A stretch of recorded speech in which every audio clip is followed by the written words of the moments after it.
A single cry echoed through the delivery room. Everyone was celebrating the arrival of my baby. But all I could think about was what I'd overheard Cole say to his friend before I went into labor. I didn't get to marry the person I love. In that moment, years of devotion just evaporated. So I asked for a divorce. Later, Cole showed up at my door late at night. "Jenny, the baby needs a father. What if we..." Before he could finish, a man's voice called from inside my apartment. "Jenny, is that the delivery?" Cole's face darkened. "Who's in there?" I watched Cole's retreating back as he rushed away. He didn't even stay long enough to look at our child. I couldn't help but remember what I'd overheard him telling his friend right before I gave birth. I didn't marry the woman I love, so it didn't matter who I ended up with. Honestly, though, I kind of regret it now. I shouldn't have gotten married on a whim just to prove a point. Isn't your wife great, though? She's so sweet and gentle, and she'd do anything for you. Jenny is great, yeah, but she's like a perfect, soulless doll. I still love Serena. She's so full of life, always surprising you.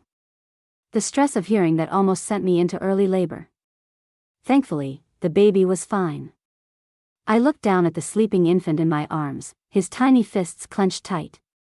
A tear splashed onto his pink cheek, and I quickly wiped it away. In that one moment, years of holding on just fell away. Through the half-open door, I could hear the nurses whispering. The last time Mr. Cole was here, it was for Serena. The actress? Yeah.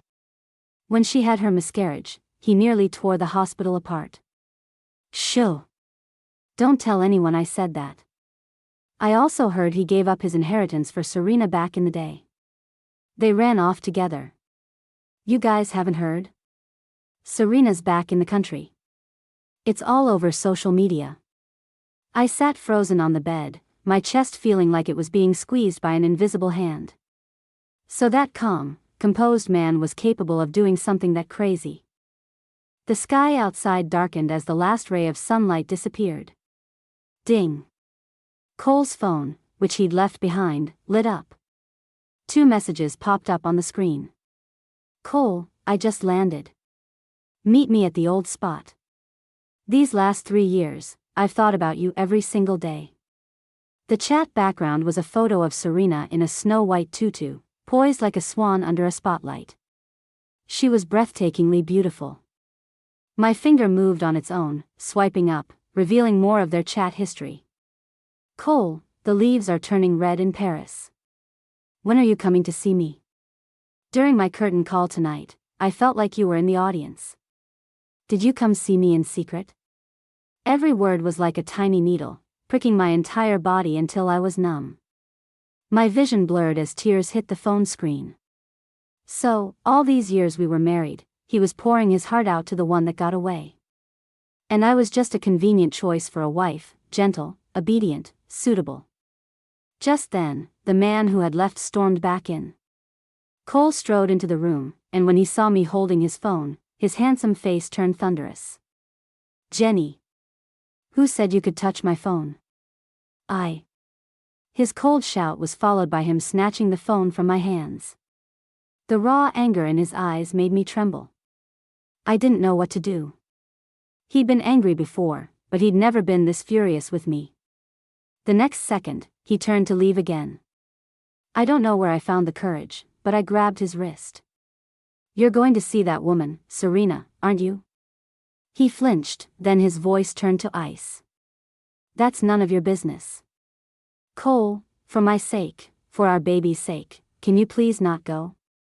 Cole paused for a few seconds, then looked down and brushed my hand off before turning to leave. Jenny, don't make yourself look so pathetic. I watched his determined back as tears streamed down my face. He had just shattered my last shred of hope. I knew he was going to see the woman he truly wanted to marry, the woman he deeply loved. In his eyes, Serena was all that mattered. Cole didn't show up at all after our fight that day. This time, I didn't try to reach out and make peace like I always used to. The day I was discharged, the sun was painfully bright. I had just stepped out of the hospital entrance, holding my baby, when a wall of flashing cameras surrounded me. Reporters shoved microphones and cameras in my face, their questions sharp and cruel. "Ms. Green. Is that baby really Cole's? What did you do to get pregnant? Someone saw Mr. Cole and Serena spending 3 days and nights together in a hotel just a few days ago. What's their relationship? We also have a source saying you were his secret mistress all along, trying to use a baby to trap him into marriage. Ms. Green, please answer our questions." I clutched my baby tightly, nearly stumbling as I backed away. Just then, a commotion rippled through the crowd. "It's Mr. Cole and Serena." I looked toward the sound, and my heart clenched. Cole had his arm around Serena's waist as they walked toward us. Serena wore a white dress, practically glowing in the sunlight. Cole shielded her protectively in his arms, his face grim as he kept the world at bay. The reporters immediately turned on them. "Mr. Cole, is it true you've been secretly married to Ms. Green and have a child with her? Is Serena the other woman? Mr. Cole, can you give us a comment?" Cole stopped walking. His cold gaze swept over the crowd and finally landed on me. It was filled with blame and disgust. He spoke, his voice low and clear. "I, Cole, am not married, and I have no children. Serena is a good friend of mine, not some other woman." Serena peeked out from behind his shoulder, her swan-like neck held at an elegant angle. Where did this trashy woman come from? Does she think holding a baby means she can just pin it on any rich guy? My blood ran cold. The baby in my arms, as if he understood, suddenly started wailing. The reporters' cameras swiveled back to us. In the pushing and shoving, I lost my balance and fell, clutching my baby. My knee hit the hard pavement, but I didn't feel a thing. When I looked up, my eyes met Cole's icy stare. It was as if we were complete strangers. Serena clung to his arm, looking down at me with the triumphant smile of a winner. I slowly got back to my feet, patting my baby's trembling back. In front of all those cameras, I heard my own voice, terrifyingly calm. "I'd like to take this opportunity to clarify something as well. I, Jenny Green, do not know any Cole, and this child has nothing to do with him." I paused for a beat, looking directly into Cole's eyes, and said, word by word. "Because my child's father is dead. If he wouldn't acknowledge him, then he didn't need to." Cole's pupils contracted violently. Serena's smile froze on her face. The crowd of reporters erupted. Ignoring the chaos behind me, I held my baby, straightened my back, and walked away. From now on, Cole and I had nothing to do with each other. When did I fall in love with Cole? Maybe it was 3 years ago, when I started as his secretary at his family's company. He'd fallen asleep on the sofa, exhausted after working all night. I quietly draped a blanket over him, and in his half-asleep state, he grabbed my wrist and whispered, "Serena." I froze. He opened his eyes, saw it was me, and his expression instantly turned cold as he let go of my hand. Even so, I fell for him, completely and hopelessly. Then one day, out of the blue, he asked me to marry him. I could have given him 100 reasons why we shouldn't, but I still chose to fly into the flame. After we got married, Cole treated me well. He remembered I took my coffee black. He knew I had pollen allergies and would have the housekeeper replace all the fresh flowers before the seasons changed. He knew I was always cold, so the thermostat was always set to my comfort. When I was on my period, he would silently leave a glass of warm milk on my nightstand. For every birthday, he got me my favorite irises. When I was pregnant, he cut back on his social events just to come home to me, give me massages, and read stories to my belly before bed. Even the new housekeeper remarked, "Ma'am, the mister really dotes on you." I almost believed he liked me, too. If I hadn't overheard that heartbreaking conversation, hadn't seen how protective and anxious he was with another woman. But now I know the truth. He was good to me only because I was a qualified Mrs. Cole. Gentle, quiet, never causing him any trouble. Serena was the one he truly wanted to indulge. On our first wedding anniversary, Cole got drunk, which was rare for him. He was leaning back on the sofa, his tie loosened, his eyes hazy as he looked at me. Suddenly, he reached out and touched my face. "Jenny, why don't you ever make a scene?" I froze. His thumb gently brushed the corner of my eye as he let out a low chuckle. If it were her, she would have thrown a fit by now. In that moment, I could barely breathe. He didn't know that I didn't have the luxury of being difficult. His mother looked down on my family background, his sister mocked my clothes.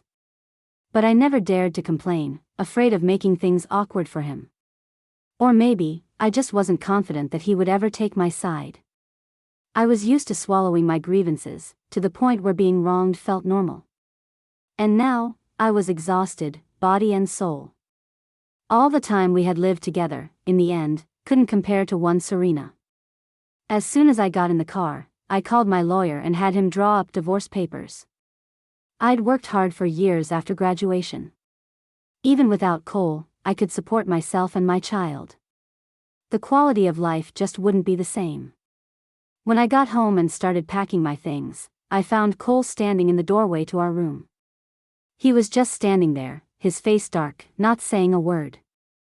I don't know how long he'd been there. I jumped, not expecting him to be home. The next thing I knew, he had grabbed my wrist, hard. I was trapped between him and the wall. His face was furious, his voice glacial. "Jenny, I never knew you were so manipulative. You knew Serena was at the hospital, so you tipped off the press and had them ambush you, didn't you? Do you have any idea what you've done?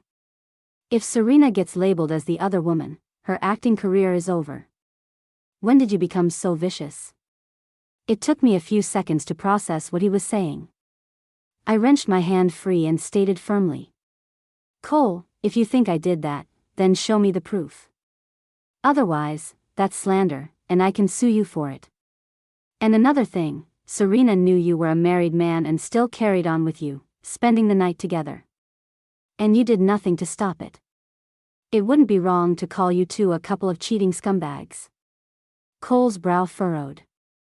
"Jenny, can you not be so crude? Nothing happened between me and Serena. She was sick." So he still thought what he did was right. For a moment, I realized I had nothing left to say to him. I even started to wonder if I ever really knew this man. Did I even really love him? The air was thick with tension. After a while, he shot back, "Don't you have anything to say to me?" "What did you mean, the baby's father is dead?" "Exactly what it sounds like." Finally, I picked up the divorce papers from the nightstand and handed them to him. "Cole, let's get a divorce." Cole's long fingers gripped the papers, his knuckles turning white from the pressure. The light from the crystal chandelier cast a harsh shadow across his chiseled face. His voice was low, filled with even more rage. "You want to divorce me?" I answered calmly, "Yes." A flash of panic crossed Cole's usually composed eyes. "Because of what happened today?" he asked, looking down at me, his brow knitted in a mix of disapproval and confusion. "You know Serena is a public figure. If I acknowledged our relationship, she would have been torn apart by the public. Jenny, I thought you would understand." "Understand what?" I laughed softly. "Understand you denying our marriage in public? Or understand you letting her insult our child? Cole, my baby, and I did nothing wrong. Why should we be the ones to take the abuse for you too?" His Adam's apple bobbed. Sometime while we were talking, it had started to rain outside. His phone suddenly rang. Cole glanced at the screen, and his frown deepened. He hesitated for a moment before answering. I could hear Serena's tearful voice on the other end. "Cole, I'm bleeding so much." The color drained from Cole's face. "Where are you?" "I'm on my way." He looked at me, a flicker of conflict in his eyes. "Jenny, Serena is." "Just sign the papers," I said calmly. "She's sick. She needs you more." He stared at the agreement, his expression unreadable. Just then, Serena let out a sharp scream on the other end, and the line went dead. Cole's face went white. He grabbed a pen and scrawled a sharp, angry signature, pressing so hard he nearly tore the paper. He dropped the papers on the table, his voice pleading. "Jenny, let me explain when I get back, okay? Wait for me." A cold draft followed him as he turned and left. The roar of his engine quickly faded into the rainy night. I stood by the window, watching the rain slide down the glass. I answered him silently in my head. "No, Cole. I'm not waiting for you anymore." I moved with the baby back to the little 2-bedroom apartment I'd bought years ago. I hadn't even finished unpacking when the doorbell rang. I opened the door, and before I could even see who it was, the person standing outside started talking a mile a minute. He just wouldn't stop.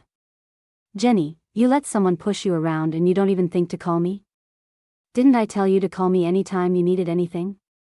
You don't listen to a single word I say."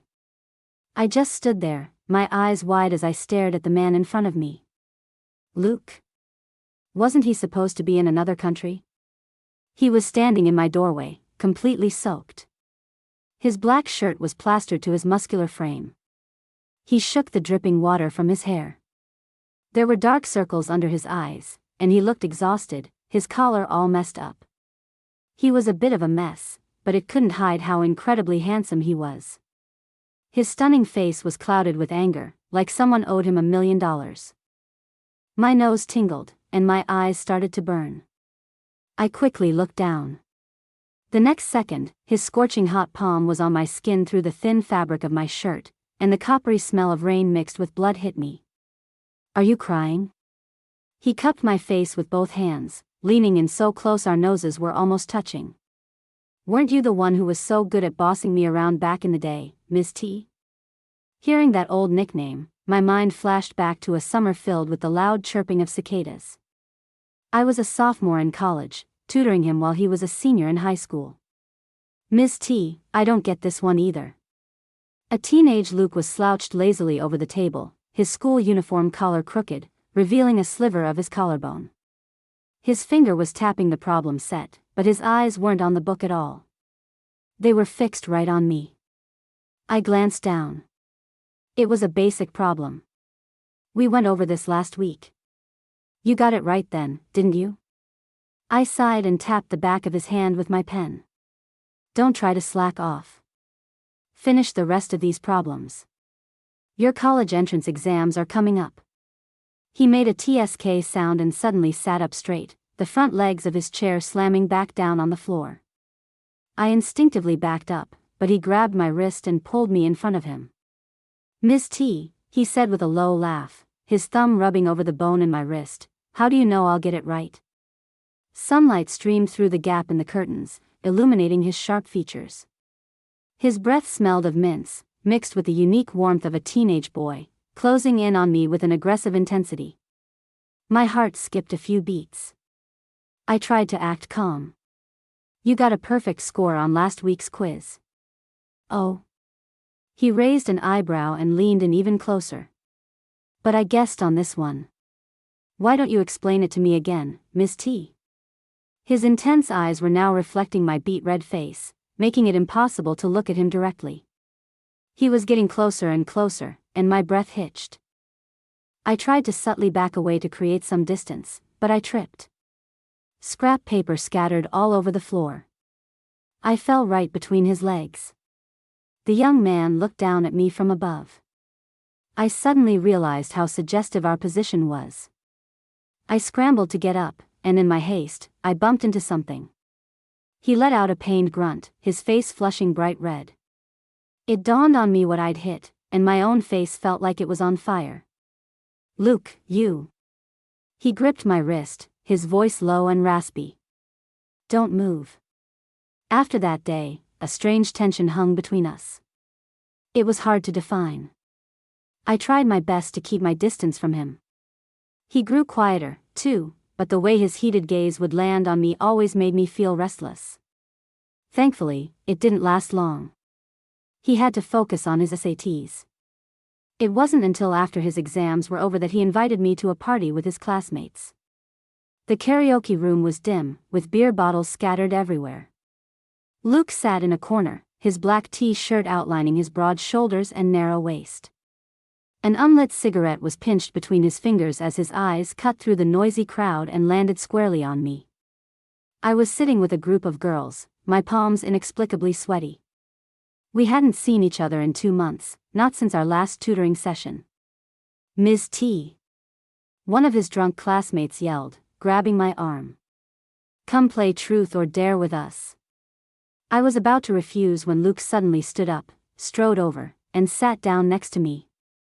The sofa dipped, and I could feel the heat from his body through our clothes. That feeling of my heart about to pound out of my chest was back. "What are you scared of?" He chuckled, his breath smelling of beer. "It's not like I'm going to eat you." The bottle spun and stopped, pointing at me. "Dare." Everyone cheered. "Take a shot with someone here, arms linked." My fingers trembled as I reached for a glass. Luke's hand covered mine on the cup in a gesture of well-meaning rescue. "Ms. T, want me to help you out?" Looking into his sincere eyes, I, for some reason, nodded. But in the next second, Luke snatched the bottle and took a big swig. Amid everyone's screams, he cupped the back of my neck, leaned in, and passed the alcohol from his mouth to mine. The liquid trickled down from the corner of my mouth. He wiped it away firmly with his thumb, his eyes dark and frightening. My mind went completely blank. His actions were completely unexpected, yet somehow made perfect sense. Suddenly, the power in the room went out. In the darkness, his hot lips brushed against my earlobe.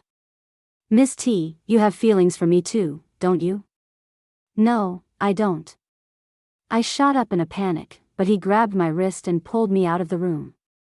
The summer night was muggy. He pinned me against the wall in the fire escape. "I tried to find you, but you kept avoiding me. You wouldn't even answer my texts." His breathing was heavy, his thumb caressing my wrist. On the rooftop, the night wind carried his fervent confession. He trapped me between the railing and his chest. Suddenly, leftover fireworks from the school festival exploded in the night sky. Against the backdrop of the fiery light, he kissed me, his own body trembling. "Jenny," he murmured against my lips, "my exams are fucking over, can I be with you now?" His kiss made my knees weak. I don't know when, but 2 buttons on my shirt had popped open. As his hot palm settled on my waist, cheers from graduating seniors echoed from a distance. He stopped abruptly, resting his forehead on my shoulder to catch his breath. The front of his pants was tight, but all he did was gently straighten out my wrinkled shirt. "Don't go home tonight, okay?" His voice was hoarse as he pressed his ID into my palm. In a hotel room in the early hours of the morning, he stood with his back to me, taking a cold shower. The glass reflected the taut lines of his back, water droplets tracing a path down to the small of it. I huddled under the covers, listening to his restrained panting. When he came out, he had just a towel wrapped around his waist, water dripping from his hair. He stood by the bed, afraid to get closer. "Turn off the light," I whispered. In the darkness, his hot body carefully pressed against mine. His trembling fingers unbuttoned my shirt, his kiss landing on my collarbone with a devout restraint. "Are you scared?" He panted, propped up above me, the muscles in his arms forming sharp lines. I wrapped my arms around his neck and, in the moonlight, kissed the pulse point on his throat. He instantly lost control. He was right. I did have feelings for him. The boy's soft moans overlapped with the angry voice in my ear, and I snapped back to the present. "How can you let people walk all over you and not even say a word back? Jenny, am I the only one you know how to yell at?" Before I could answer, he had already walked into my apartment like he owned the place, looking around. He frowned, pulled out his phone, and made a call. A little while later, a group of people started showing up, carrying in new furniture and appliances and taking out the old stuff. The most ridiculous part was that they even replaced the bed in my room. "It's too small. Can't fit 2 people." My protests were useless. I just watched as he arranged everything with an air of authority, as if this were his own home. I had to laugh. That night, Luke naturally stayed over. He even had his luggage delivered, acting like he wasn't a guest at all. On my birthday, Luke booked a private room at a karaoke bar to celebrate. It was the same one we went to after his exams. When I got there, I saw familiar faces, and memories came rushing back. The once immature faces had all grown up. The atmosphere was just as lively as ever. "Miss T, remember us?" Luke was being so mysterious tonight, wouldn't even tell us who was coming. But we knew. Who else could it be but you? "Dude, you can't sneak out in the middle of the party like you used to." My face flushed, and I shot Luke a subtle glare. Faced with their teasing, all I could do was pretend I didn't understand and not respond. Back then, in the heat of youthful passion, Luke would always be pulling me out of parties early. Everyone knew what that was for.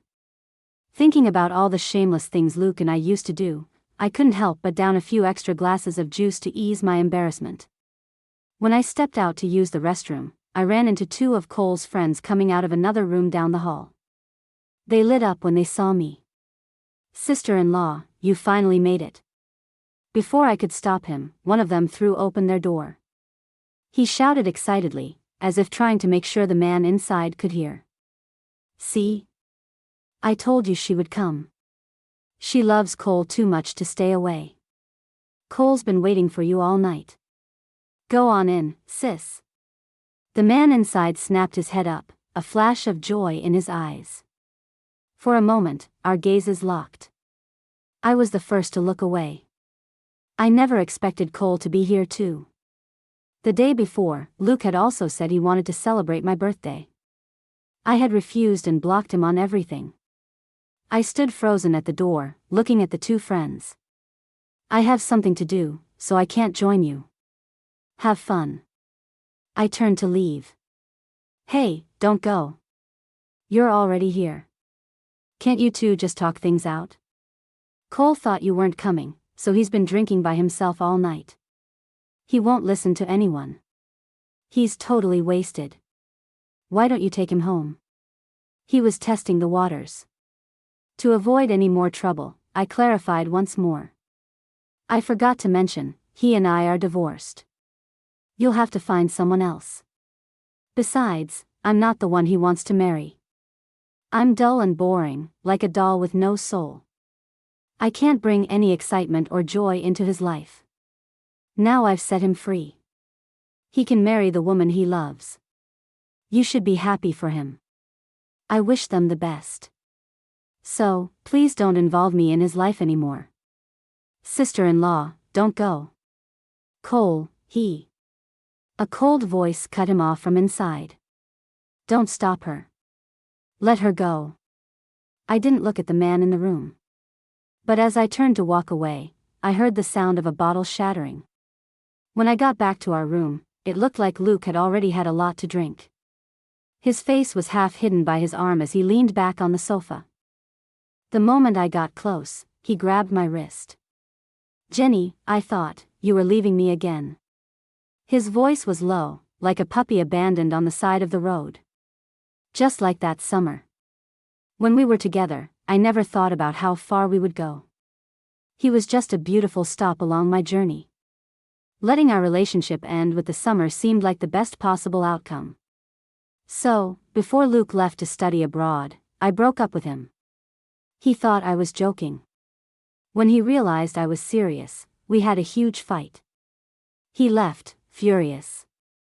A week later, he was back, standing downstairs from my apartment, crying and begging me not to break up with him. I forced myself to say cruel, hurtful things. This time, he really left without looking back. But time is the best medicine. And a busy job and the need to make a living quickly pushed him from my mind. Until the day I married Cole. I don't know how Luke found out, but he managed to get past everyone and showed up in my dressing room. It was the first time we'd seen each other since the breakup. Luke pointed at the wedding photo of me and Cole on his phone. His face was full of scorn, his eyes dripping with contempt. "Jenny, this is the man you chose?" He talked on, not caring if I responded. "Your taste is terrible." "Luke, what are you doing here?" He glanced at me, a sarcastic smirk on his lips. My ex-girlfriend is getting married. As the ex-boyfriend, I have to come offer my congratulations. What, not happy to see your ex? Or are you afraid that man will find out about us? That unexpected encounter in the dressing room made me feel guilty when I faced Cole during the ceremony. And Cole's words only made it worse. Jenny, how did you cut your lip? It's a little swollen. Is it an allergic reaction? My heart leaped into my throat. Thankfully, it was crowded, so I managed to brush it off with a random excuse. I kept Cole from finding out that it was my crazy ex-boyfriend who had bitten me. As Luke left, he'd said one last thing. Miss T, I'll be waiting for you to get a divorce. I never thought his words would come true. 2 days later, Cole showed up at my door late at night. I was stunned. The man standing outside had dark circles under his eyes, which were bloodshot. He hadn't shaved, giving him a decadent sense of handsomeness, but I no longer felt my heart flutter. Jenny, I misunderstood you that day. I'm sorry. If you're bothered by Serena, I'll stop seeing her from now on. The baby is so young. He needs his mom and dad. Please move back in. Before he could finish, a man's voice called out from inside. Jenny, did the condoms I ordered arrive? Cole's expression changed instantly. He reached out to push the door open. Who's in there? What condoms? He was jumping to conclusions. It was just a set of kitchen tools. But I didn't feel the need to explain that to him. I blocked the doorway. That has nothing to do with you, Cole. We're already divorced. I hope you won't come and bother us again. With that, I started to close the door. But he stuck his hand in the gap, preventing it from shutting. A second later, I heard his pained, muffled groan. Seeing his hand turning purple from the pressure, yet he still wouldn't let go, I opened the door again. Cole demanded, his voice filled with rage. Bother you? Who is the man in there? Is he worth you divorcing me over? Seeing that I wasn't coming back inside, Luke appeared in front of Cole, shirtless and wearing a pink apron. Cole, completely oblivious to the pain in his hand, stared at Luke. He could see faint red scratch marks on his torso, looking incredibly intimate. His eyes moved lower, landing on the large hand Luke had wrapped around my waist. His eyes looked like they were about to shoot fire. Who is he? Luke, as if he hadn't noticed a thing, kissed the corner of my mouth right in front of Cole. Isn't it obvious, old man? Seeing Cole's clenched fist about to fly, and Luke still pushing his buttons, I quickly shoved Luke back inside and tried to reason with the man at the door. Cole, let's just move on. Please don't make this ugly. Let's part on good terms. Besides, you already chose Serena. Are you going to let every person who ever liked you get hurt because of you? The light in Cole's eyes instantly dimmed, the towering rage losing its target. His hands fell limply to his sides. Jenny, if you don't come in and feed him, the baby's going to starve. Luke's ridiculously exaggerated voice came from inside. I closed the door again. This time, there was nothing in the way. Every night, I'd feed the baby right before bed. But I still had to get up in the middle of the night for another feeding. It was exhausting, but watching him drink his milk, seeing him change day by day, filled my heart with an incredible sense of fulfillment. Ouch. A sharp pain from his sucking made me gasp. I looked down at the little guy in my arms. Somehow, he'd started growing teeth. The door was suddenly thrown open, and Luke rushed in, shirtless, with water droplets still clinging to his abs. His hair was a mess, and his eyes were still heavy with sleep, but he froze the moment he saw what was happening. You, his Adam's apple bobbed, his gaze falling to my open robe. What's wrong? I hurriedly pulled my robe closed, but he caught my wrist.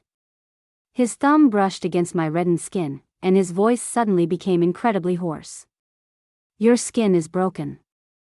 Moonlight filtered through the gap in the curtains, tracing the sharp line of his jaw. He suddenly knelt on one knee beside the bed and leaned in. Let me see.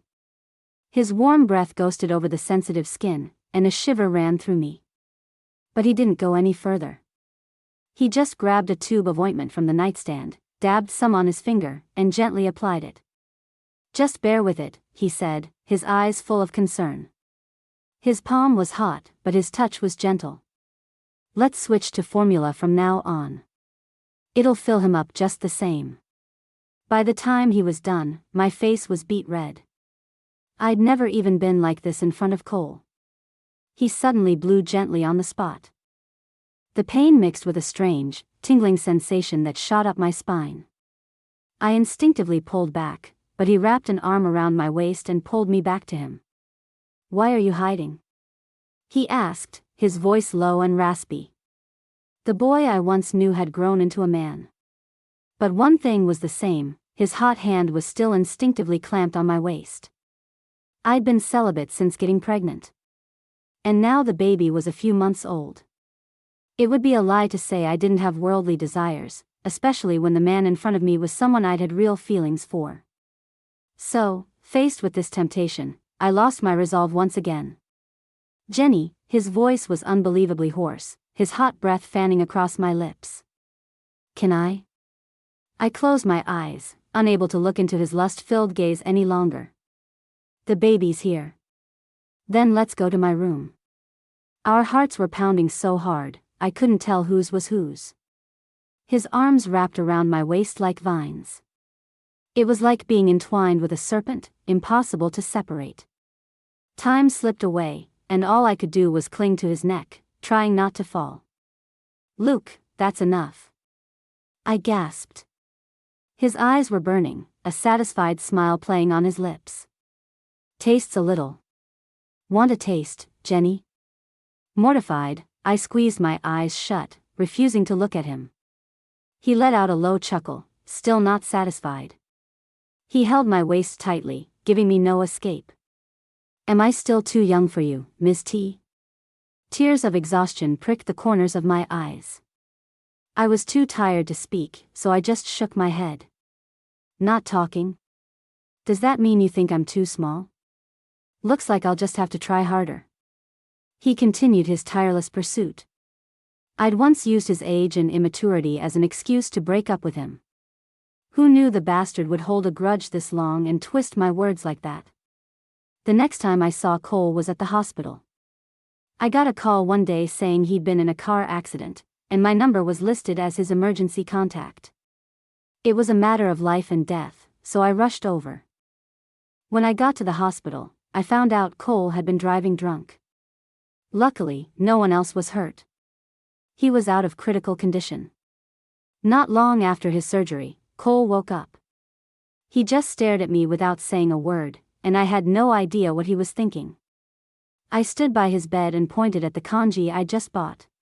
"Do you want to eat something?" Instead of answering, he asked, "Why did you even come? You think I wanted to? Make sure you change your emergency contact later. I've already called your family. They should be here soon. I'm leaving now." Just then, someone knocked and came in. It was one of Cole's best friends. He still called me sister-in-law. Now that someone else was here, I really needed to get home. As I was about to step out of the room, I heard a weak but urgent voice behind me. "Jenny." I stopped and looked back. "Jenny, can you not go?" I paused. The words sounded familiar, but I couldn't remember where I'd heard them before. He looked at me with hopeful eyes, his voice a low plea. Suddenly, my phone vibrated. I turned away and answered it. Luke's weak, pained voice came through the line. "Jenny, I think I have a fever. I feel awful." My heart clenched, and I didn't even notice I'd accidentally hit the speakerphone button. "Sorry, I have an emergency at home. I have to go." I hurried out, nearly running into the door on my way. I didn't see the look of utter devastation on the man in the hospital bed. I don't think I'd ever seen Luke sick before. Every time I saw him, he was a bundle of endless energy. With that thought, I urged the driver to go faster. A long time later, I ran into one of Cole's good friends. He told me that during the time after our divorce, Cole was a wreck. He drank himself into a stupor every day and even ended up in the hospital with alcohol poisoning. The car accident had happened because he was trying to come find me. At that, his friend quickly clarified. Sis, I'm not blaming you. It's just that Cole didn't realize his own feelings until it was too late. He missed his chance. Never mind. Let's not talk about it. Anyway, I wish you all the happiness. I don't know if the car accident scrambled Cole's brains, but he suddenly posted our old marriage certificate on social media. It was undeniable proof that he had lied in public, confirming that he had been having an affair with the famous actress Serena during our marriage. Serena, for being the other woman in a marriage, lost millions of followers overnight. Countless roles and endorsements were pulled. She was vilified online. Extreme fans started camping outside her house, and some even broke in to assault and intimidate her. Serena had a mental breakdown and was dropped by her backers. Cole stopped helping her. The last anyone saw, someone took a photo of her at a psychiatric hospital. Rumors and speculation were flying everywhere. The same day Cole posted our marriage certificate, I immediately posted a photo of our divorce certificate, clarifying that we were no longer connected in any way. Right after that, Luke high profile posted a photo of our marriage certificate. The red booklet of our marriage certificate was tossed carelessly on the entryway cabinet as Luke's lips came down on mine. He pressed his lips against mine, his voice thick with a desire he'd been holding back for a long time. He had me pinned against the wall, and I could feel his heart hammering in his chest. The entryway light cast a shadow over his brow bones, and his eyes, which were usually full of laughter, were now shockingly dark. Luke suddenly turned his head and bit my earlobe. Wife. Hearing him call me that, my face flushed. I looked at the man in front of me and couldn't help but remember he was once a student I had taught. Luke suddenly lifted me up and spun me around. When my back hit the soft mattress, I let out a yelp and grabbed the collar of his open shirt. 2 buttons popped off, revealing the red mark on his collarbone that I had bitten in a moment of passion the day before. Fireworks suddenly exploded outside the window, illuminating the raw desire churning in his eyes. I thought back to that rooftop many years ago. The young boy had kissed me just like this, under a sky full of fire, clumsily but with devotion. Luke. I reached up to trace the line of his brow, but he caught my fingers and brought them to his mouth. As his tongue swept over my fingertips, a shiver ran through me. I heard him say, his voice muffled. Call me your husband. The glass on the nightstand reflected our intertwined bodies. His scorching palm moved over my trembling spine, a touch that was both soothing and possessive. When the fireworks lit up the room again, I bit down on his shoulder and heard his ragged gasp. Moonlight slipped through the gap in the curtains, shining on our clasped hands. The wedding bands on our ring fingers glittered with a faint light.